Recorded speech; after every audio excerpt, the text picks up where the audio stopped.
ഞാൻ ഇന്നിവിടെ ഈദിനൊക്കെ സ്പെഷ്യലായിട്ട് പെട്ടെന്ന് ഉണ്ടാക്കാൻ പറ്റിയ മക്രോണി ചട്ടിപ്പത്തിരിയാണ് ഉണ്ടാക്കാൻ പോകുന്നത്. അപ്പോൾ എല്ലാവരും ഉണ്ടാക്കി നോക്കുക. ഇഷ്ടപ്പെട്ടാൽ ലൈക്ക് ചെയ്യാനും ഷെയർ ചെയ്യാനും സബ്സ്ക്രൈബ് ചെയ്യാനും ഒന്നും മറക്കരുത് ട്ടോ. അപ്പോൾ എങ്ങനെയാണ് വേണ്ടത് നോക്കാം. ആദ്യം തന്നെ മക്രോണി വേവിച്ചെടുക്കാൻ നമ്മളൊരു പാത്രത്തിൽ വെള്ളം വയ്ക്കുക. അതിലോട്ട് കുറച്ച് ഉപ്പും ആവശ്യത്തിന് ഉപ്പും 1 ടേബിൾ സ്പൂൺ ഓയിലും പിന്നെ 1 ടേബിൾ സ്പൂൺ പഞ്ചസാരയും ചേർത്തിട്ട് നന്നായിട്ട് തിളപ്പിക്കാം. തിളച്ച് വരുന്ന സമയത്ത് നമുക്ക് എന്താക്കാം, മക്രോണി ചേർത്ത് കൊടുക്കാം.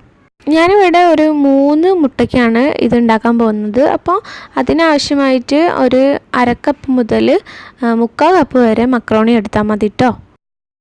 ഇനി നമുക്ക് മുട്ട ഒന്ന് മിക്സ് ചെയ്തെടുക്കാം.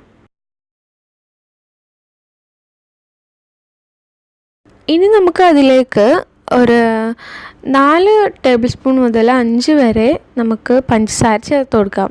മധുരം ഇഷ്ടപ്പെടുന്ന ആൾക്കാരാണെങ്കിൽ 5 ടേബിൾ സ്പൂൺ ചേർക്കാം.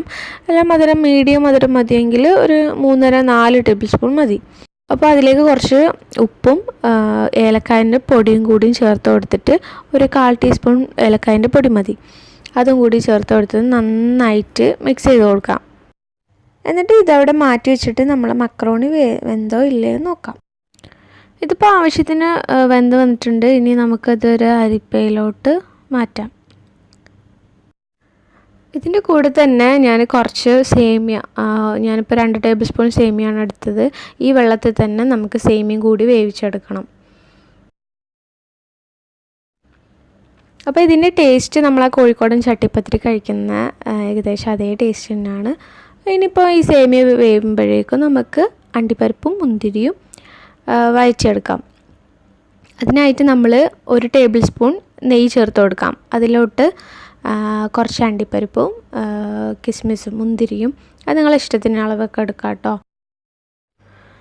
അപ്പോൾ ഇതൊന്ന് ജസ്റ്റ് ഒരു ബ്രൗൺ കളർ ആയാൽ നമുക്ക് എടുത്ത് മാറ്റി വെക്കാം.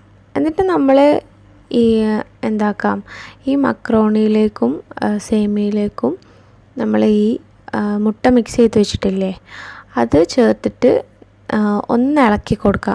ജസ്റ്റ് ഒന്ന് എല്ലാ ഭാഗത്തേക്കും എല്ലാം ഒന്ന് നന്നായിട്ട് മിക്സ് ആവുന്ന രീതിയിൽ ഇളക്കി കൊടുക്കാം.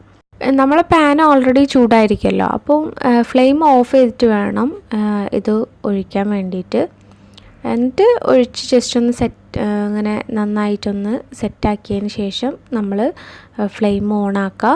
എന്നിട്ട് ലോ ഫ്ലെയിമിൽ, ഞാനിപ്പോൾ വെക്കുന്നത് നമ്മളെ ഗ്യാസിൻ്റെ സ്റ്റാൻഡ് ഉണ്ടാവുമല്ലോ അടുപ്പിൻ്റെ, അത് 2 ഭാഗത്തും കൂടി ഉള്ളത് ഒറ്റൊരു ഭാഗത്ത് വെച്ചിട്ട് ഞാൻ അതിൻ്റെ മേലെയാണ്, അടി കരിഞ്ഞൊന്നും പോകണ്ടെന്ന് വിചാരിച്ചിട്ടാണ് ഞാൻ അങ്ങനെ എന്നിട്ട് സിമ്മിൽ വെക്കുന്നത്. അപ്പോൾ ആ ചൂടുകൊണ്ട് നല്ല പെർഫെക്റ്റായിട്ട് അടിയൊന്നും ഒരു കുഴപ്പമില്ലാണ്ട് നമുക്ക് കിട്ടും കേട്ടോ.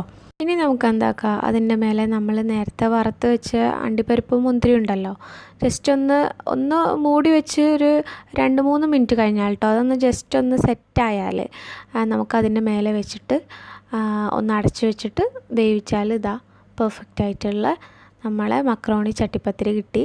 നമ്മളെ കോഴിക്കോടുള്ള സാധാ ചട്ടിപ്പത്തിരി കഴിക്കുന്ന അതേ ടേസ്റ്റ് തന്നെയാണ് ഇതിനും ഉണ്ടാവുക. ഇതിപ്പോൾ ഒരു 3 മുട്ടയ്ക്കായതുകൊണ്ട് കുറച്ച് കട്ടി കുറവാണ്. അപ്പോൾ നിങ്ങൾ ഒരു 5 മുട്ടയ്ക്കൊക്കെ ഉണ്ടാക്കുകയാണെങ്കിൽ നല്ല അടിപൊളിയായിരിക്കും. അപ്പോൾ നമ്മൾ റമദാൻ കഴിയാണ്. ഇനിയിപ്പോൾ അടുത്ത വർഷമാണ് റമദാൻ വരുന്നതെങ്കിൽ നമുക്ക് കാത്തിരിക്കുക. അപ്പോൾ എല്ലാവരും ഈ ഇതിന് ഇതൊന്നും ഉണ്ടാക്കി നോക്കണം. ഇഷ്ടമായാൽ ലൈക്ക് ചെയ്യുക, ഷെയർ ചെയ്യുക, കമൻറ്റ് ചെയ്യുക. അപ്പോൾ അടുത്തൊരു വീഡിയോ കാണുന്നവരെ ബൈ.